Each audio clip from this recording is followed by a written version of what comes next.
Hi, everyone, and a very, very warm welcome to all for this special webinar for the Hypo Week 2018. This is Esther from People Matters, and I welcome you to the Hypo Week 2018, a week long learning journey with industry leaders with whom we're going to be learning throughout the week. And I'm sure you're going to be very excited to participate and be active on the activities that we've planned for you.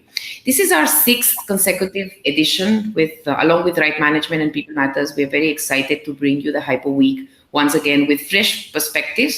In the first year, we covered the initial stages of Hypo program. This year, we are going to focus on the impact that digital is having in high potential programs, and we're very, very excited to kick off this with this exclusive webinar that we're going to be having today with both Gajendra, Chandel, and Prashant Pandey. I would like to thank Right Management and specifically Prashant, who supported us in making this annual initiative possible. So thank you so much, Prashant, and your team for supporting us. Thank you. Thank you. So really look forward to this one. So Right Management, as all of you know, is a 35-year experience organization in career management and talent strategy. They provide smart and targeted strategies and solutions that align with culture, values, vision, and objectives of the organization. I think their experience of working with brands across the world in career management is what has really fueled the agenda of everything that we're going to be experiencing this week, and their insights and their research as well. So we have an exciting lineup of activities this week. You will be able to see them on our website. So if you go to peoplematters.in and you follow #Hypo Week, you'll be able to see all that is happening. And please do feel free to share it with your friends and colleagues as well, so they can also benefit from this learning journey. So let's start with our first webcast. So the topic that we chosen for this introductory webcast is digital disruption. How will the roles of Hypo evolve? And it's a pleasure to have with us Gajendra Chandel, CHRO of Tata Motors, as well with Prashant Pandey, country head at Right Management. So very warm welcome, Gajendra, as well for your side. Thank you. My pleasure. So before we start, Prashant, do you want to say a few words about the Hypo Week 2018, and then we quickly will move straight away into the webcast. Sure. Thanks, Esther. And to begin with, let me first thank you and the entire People Matters team. It's been a pleasure working with the entire team for the past 6 years, and I think what we have created is something which has become an important part of the HR calendar annually. And I speak to a lot of clients, and they tell me that they have now started looking forward to the Hypo Week year on year. So thank you once again. You're welcome. In terms of the theme this year, I think couple of things that I realized that organizations are facing nowadays. One, Manpower Group spoke about we living in the human age, right? So where the potential of the human is going to be the big differentiator for organizations to have a leadership position in their specific industry. So that was something that was spoken about. And then there was a lot of conversation around we living in the digital age, where digital disruption is impacting business models. We are seeing new leaders emerge in every industry, established players being knocked off from their leadership positions, and it's largely happened because of what and how organizations deal with technology. Now, what we realize is that there's a beautiful intersection in terms of the world that we are living in. One, which is the human age, and the digital age coming in together, and one impacting the another, right? It's human potential which is allowing us to use digital to its optimal capacity, and that is really impacting the speed and the agility with which the digital world is evolving. So that is on one side. On the other side, in this digital age, if you don't use human potential to its optimal capacity, you will fall by the wayside.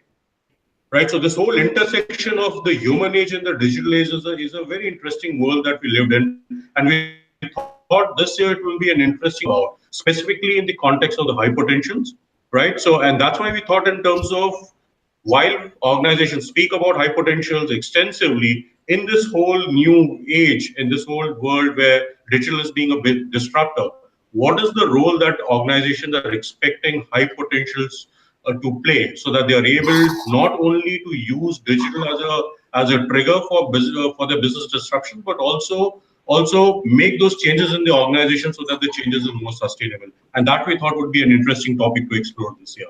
Wonderful. Thank you so much, Prashant, for setting the context.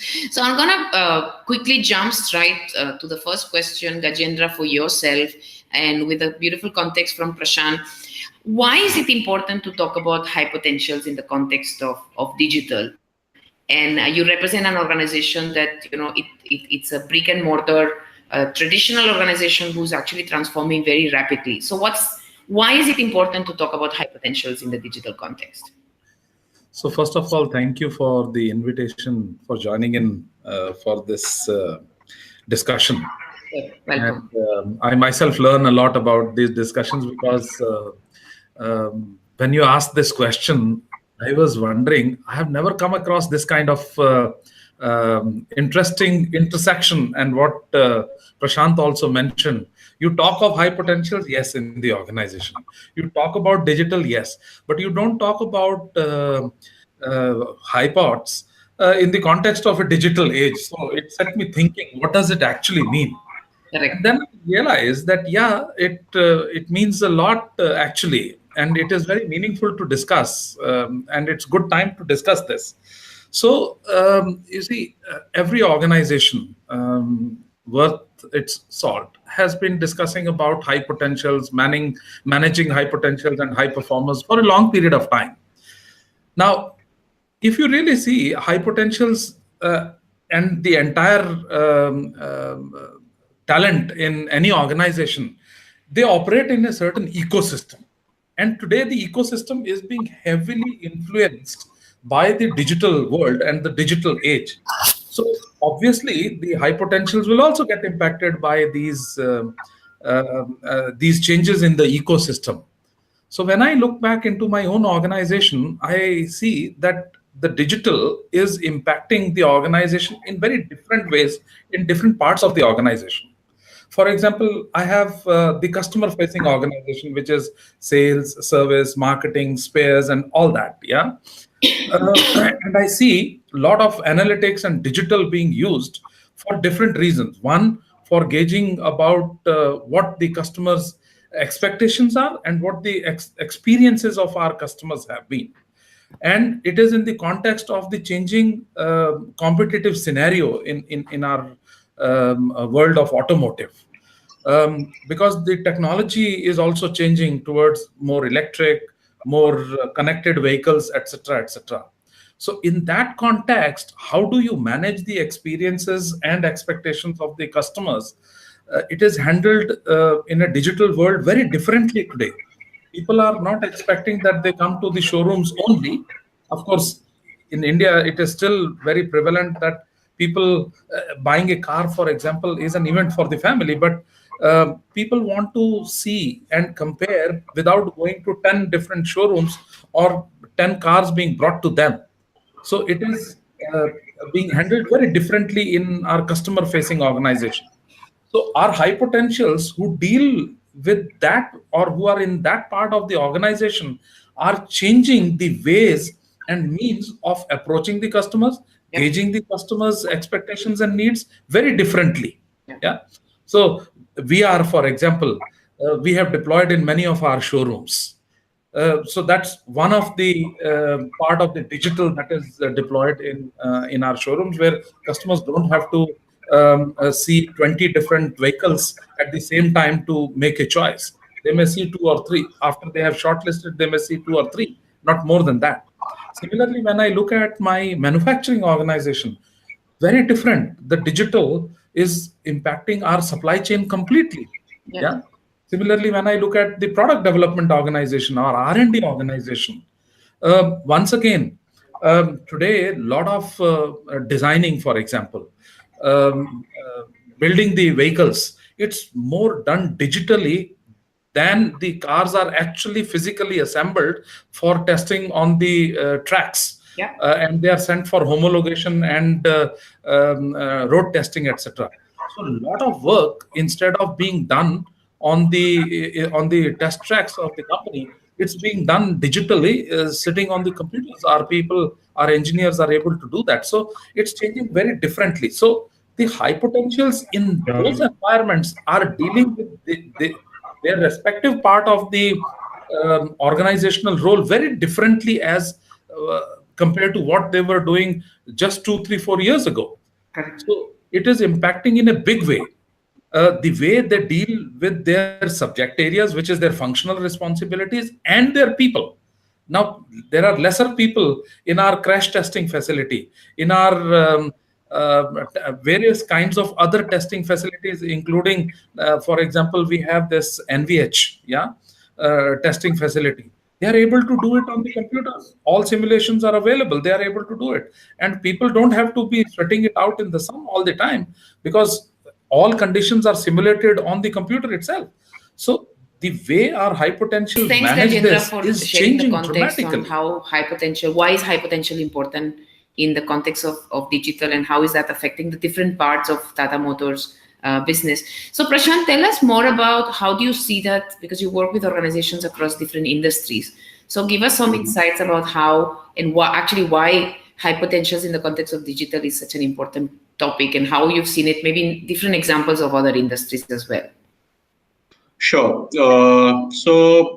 As part of my reading last week, I came across this interesting article, which was from the Singularity University, and the professors came together in terms of predicting certain future milestones in terms of what organizations and people in general are going to see in terms of how life is going to change because of technology. And let me share a few insights. While it's a very detailed report, a few interesting ones that I picked up from that report, just to give you an insight in terms of how technology is going to impact our world going forward. So what they say is by 2020, flying car operations are going to start across a lot of countries globally. So that was one thing that they spoke about. They also spoke about how by 2020, the medical-based diagnostics is going to be a big thing in the US healthcare, and slowly and steadily is going to percolate into other geographies globally also. They also spoke about 2022, 3D printing is going to be a big thing, and printing of clothing is going to be something that's going to start. They also say that by 2024, approximately 1 billion daily drone flights are going to happen. And if you compare with the approximate 100,000 of daily airline flights, you can imagine how transportation of individuals, of people and things is going to change drastically by 2024. They also speak about by 2028, solar and wind energy is going to represent nearly 100% of the new electricity that's going to get generated.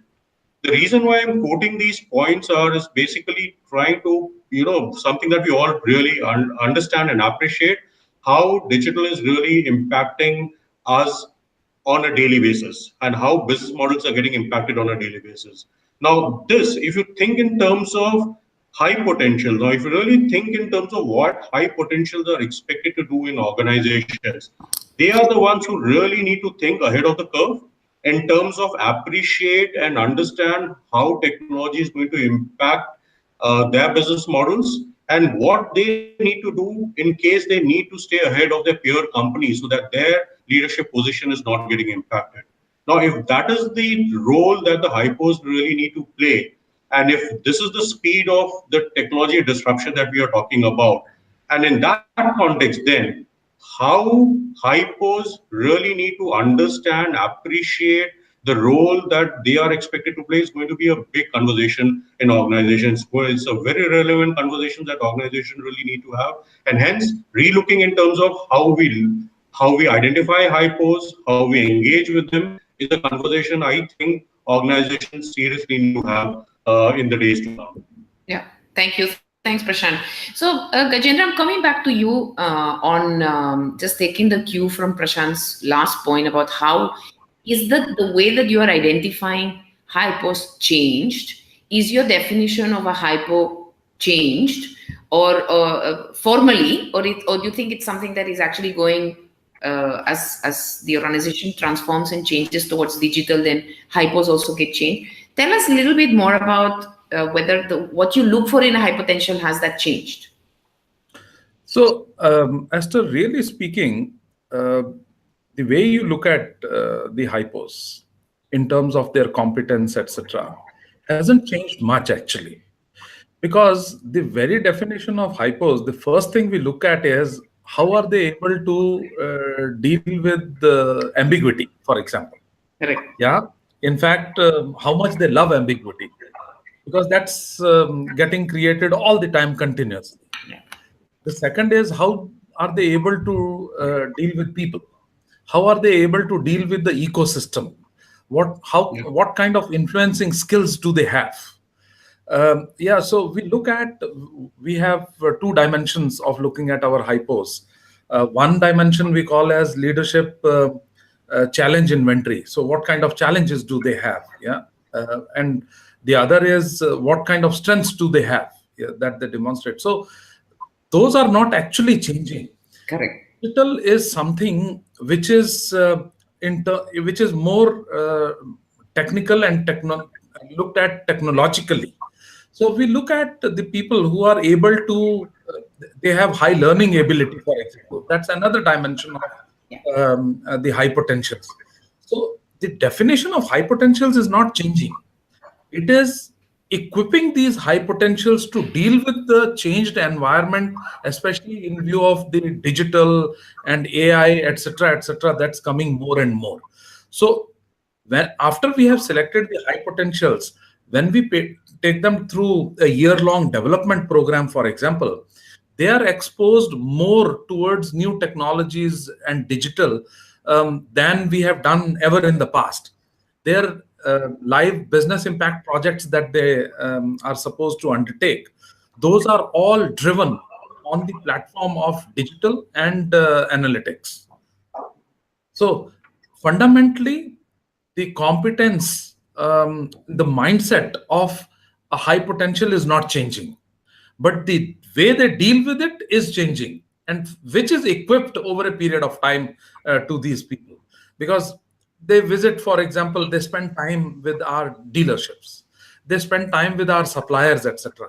So we specifically, the projects that are assigned to them, we specifically ask them to work on the digital platforms. Yeah. So that's how we are equipping them over a period of time. Wonderful. Thank you. Thanks, Gajendra, for that. Yes, Prashant, we'd love to hear whether you've seen organization actually changing the definition and adding new dimensions before of the because Yeah, I completely agree with Gajendra. Per se, the definition of hypo may not fundamentally change. So in my mind, probably there still would be somebody who would act ordinarily in an extraordinary circumstance, or probably in an ordinary circumstance will come out with an extraordinary idea and trigger change, or a combination of both. In today's world, probably it's an extraordinary world that we are living in, and hypos are expected to function extraordinarily. So that's the combination. This combination is basically bringing in that additional dynamics, and hence probably what is changing, not necessarily the definition, but the expectation that an organization will have from hypo, that definitely is changing. For example, a few years back, the hypos were probably, in terms of getting them exposed and putting them in the firing line immediately, probably the organization was slightly more circumspect. Today, I don't think organizations have the luxury of wait and watch, and hence the agility with which they need to perform and relook at the business model is changing. Hence, the agility expected from hypos that the business are having from them, that is definitely a sea change. The hypos today, their expectation is that they are able to foresee in terms of and predict in terms of what are the changes that consumer behaviors are going to foresee, and then appreciating in terms of what changes that they need to bring in their business models, and hence driving changes in the organization. And the time that you have to do this, that time is basically shrinking, and hence the expectations are from hypos is that much more higher. And probably today they are under much more pressure than they were probably 3 or 4 years back. And that is one change that I'm seeing that hypos are experiencing for themselves. Yeah, wonderful. Thanks, Prashant. So how are we enabling those hypos in terms of developing them, supporting them, and what are we doing differently? Considering, as you said, the pressure is higher, probably the skills required change a lot more rapidly. And so on the one hand, maybe we haven't changed the definition, but definitely probably we have to change the way we enable them and develop them. So any insights on the development side that both of you could share? Sure. So from my perspective, and I'm very keen to listen to Gajendra in terms of what his experiences and what the shifts that he has personally seen in Tata Motors. But working across organizations, over the last few years, I have seen there's been a fundamental shift. Generally, the way organizations are looking at their processes in general, and specifically high potential programs. I remember a few years back, the whole paradigm that organizations had that my industry is very different, my challenges are very unique, and hence my learning will happen from somebody who has a very strong functional experience in my industry. I think that has been a fundamental shift in that mindset and that outlook. People have realized that if I stay within the confines of my industry, my learning is going to be limited. And hence, I need to expose my leaders, my high potential in specific, to industries other than mine and get them to appreciate what they are doing in their own industries in terms of appreciating how technology is disrupting their industry and bringing in those insights. So that perspective, that widening of that perspective for the hypo in terms of understanding in general, zooming out and looking in terms of how people behaviors in general are changing and hence the impact that my industry will have and other industries are going to have.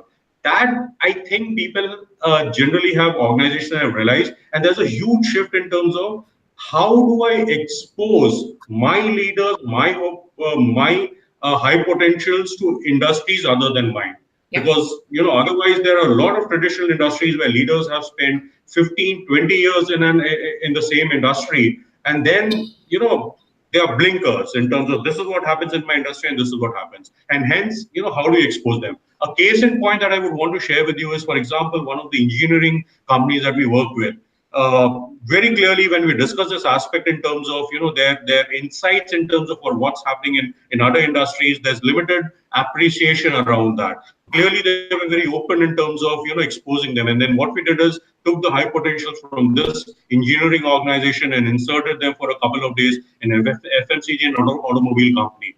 And when they came back, their perspective in terms of how, for example, an automobile company or an FMCG company is using technology in terms of analyzing consumer behavior, drawing insights from them, and then re-looking at the business models in terms of where change really needs to happen. I think that was an excellent example of immersive learning, and that's a huge change that I'm seeing in terms of how people are looking at their high potential programs. Wonderful. Thanks, Prashant, for sharing that perspective of more broader experiences, really, and that's one point you've seen across industries. So how is Tata Motors, Gajendra, changing the way you're enabling and developing high potentials? So, Esther, first and foremost, I think high potential is a very broad terminology or word. And it can mean very differently to different organizations, and within the organization also it can mean very differently. For example, in our organization, of course, high potential is a high potential, but then we have high potentials at different levels.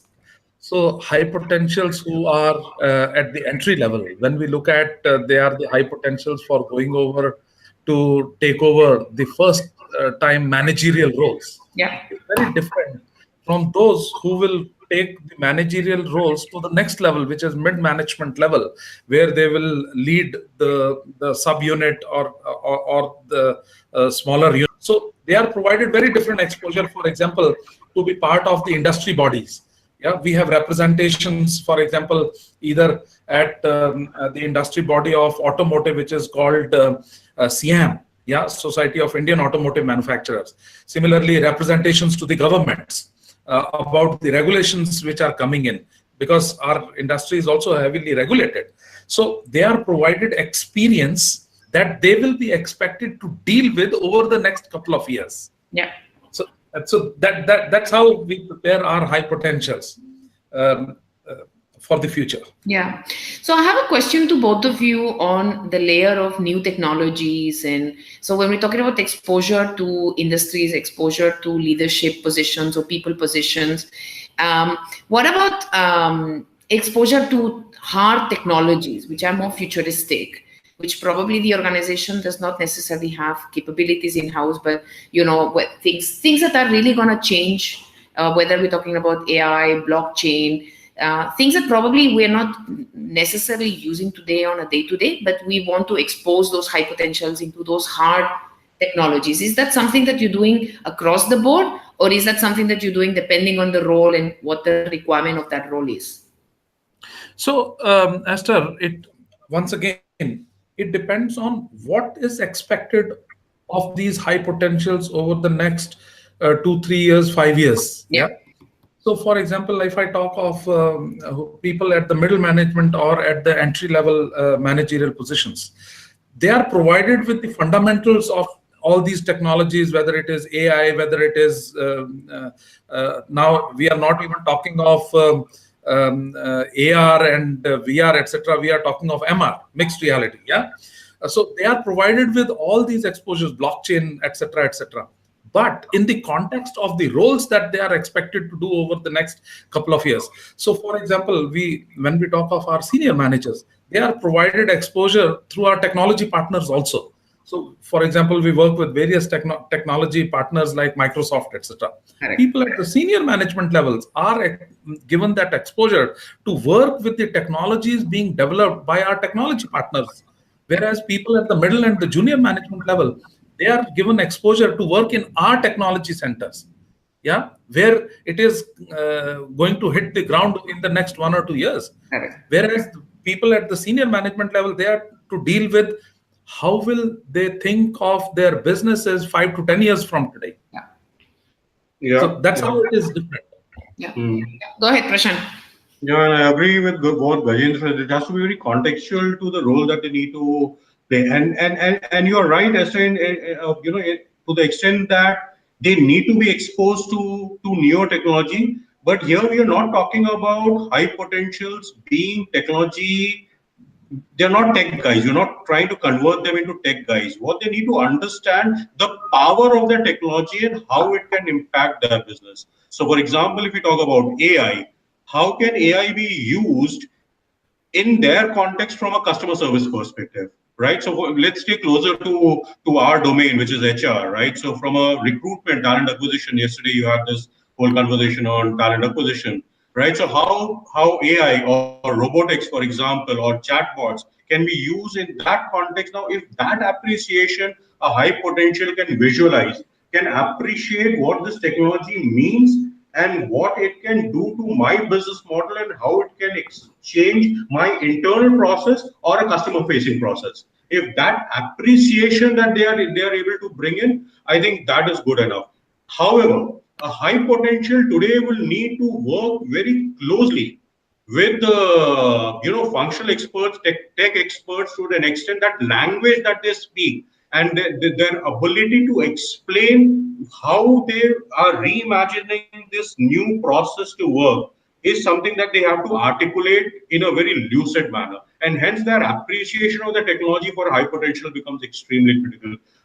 We can clearly draw a parallel in terms of the ERP implementation. If you can think of all the ERP companies, they had these tech guys and they had these functional experts, right? So there would be an internal HR guy who will then, be able to have this conversation with the tech guy in terms of how do you, do a SAP implementation in terms of repurposing that basic platform to suit my organization. It's something similar, right? But more intense and more deeper in terms of, and one of the examples that I would give you in terms of how technology, for example, is changing lives of an organization is about this healthcare company that we work with and how it's impacting their internal process. Now, this, as part of some of the work that we were doing for this healthcare companies, I obviously got an opportunity to interact with some of their senior leadership in the organization. And during the entire conversation that it really got me to wonder that this medical devices company is increasingly morphing into a tech company.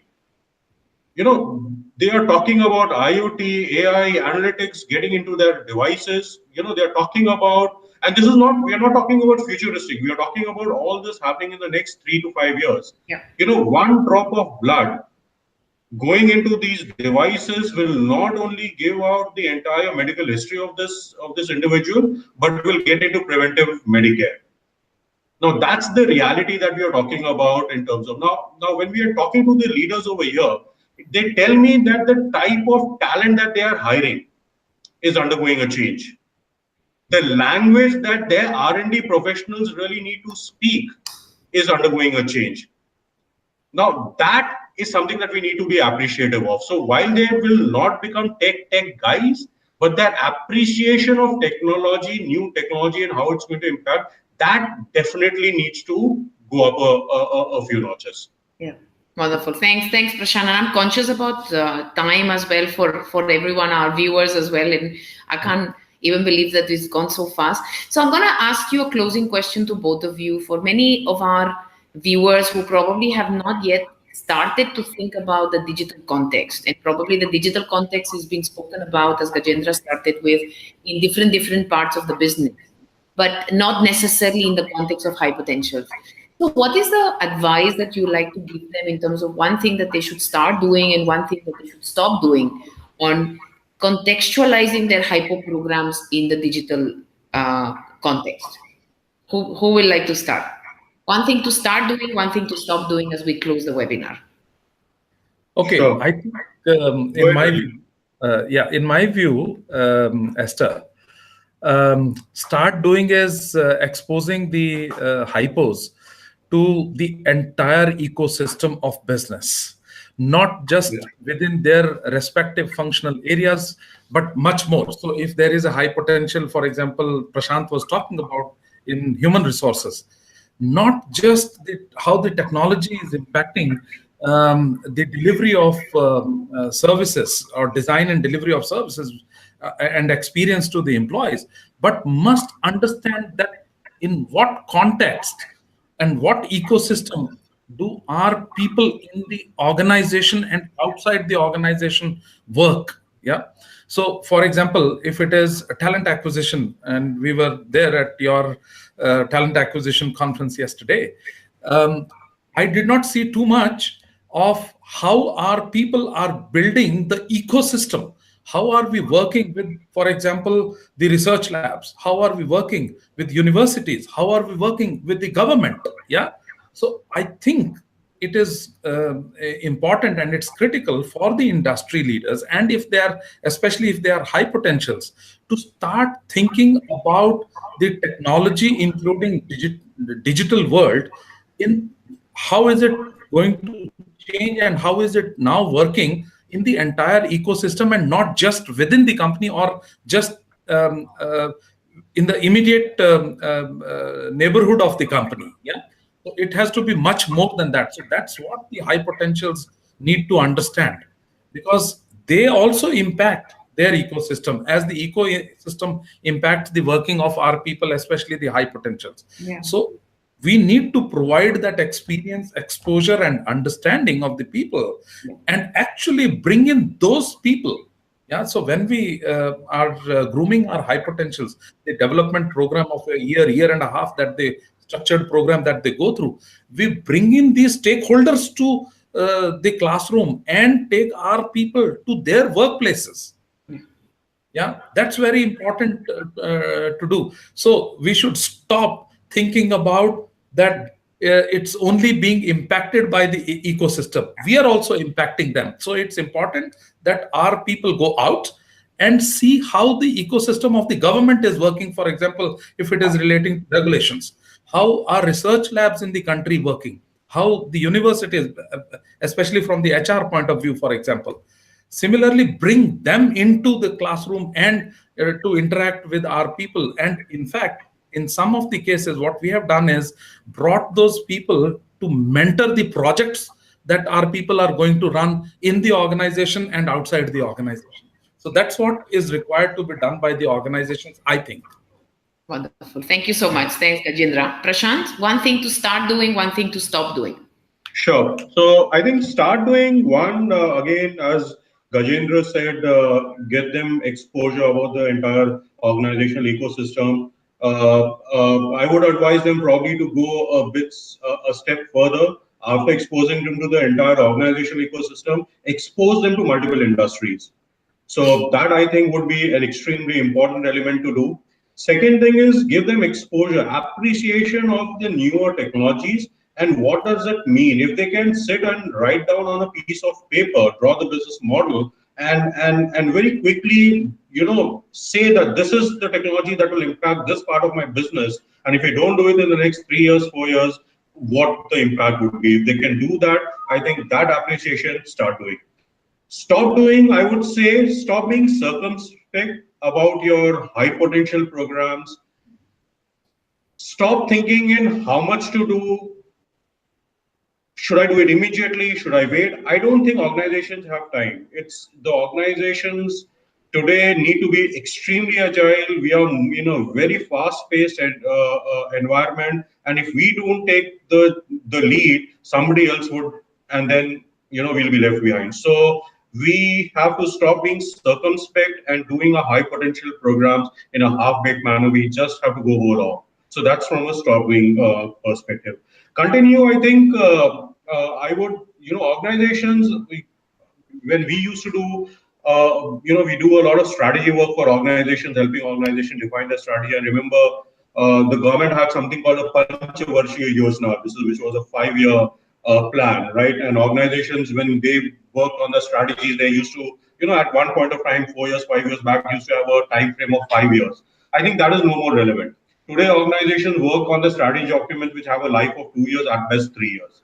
And I think the same applies in terms of their the high potential programs. Organizations will need to continue to be extremely agile in terms of revisiting the high potential programs, the elements of the high potential programs. They will need to continue redesigning them and dropping out elements which are not working, bringing in elements which make sense. And I think from that, to continue re-looking your high potential program and re-engineer it on a continual basis. I think that is what I would want to say. Wonderful. Thank you so much. Thanks, Prashant. Thanks, Gajendra. We really have run out of time, but I think it's been a fantastic conversation. I want to thank you for being here with us and open the Hypo Week 2018. So thank you so much. Thank you, Ester. Pleasure. Thanks, Gajendra. So for all of you, please stay tuned this week. There's a lot of activities that are coming up, and follow the hashtag #HiPoWeek for more. And we look forward to welcome you in our next activity. Thank you so much and have a great day. Thanks. Thank you.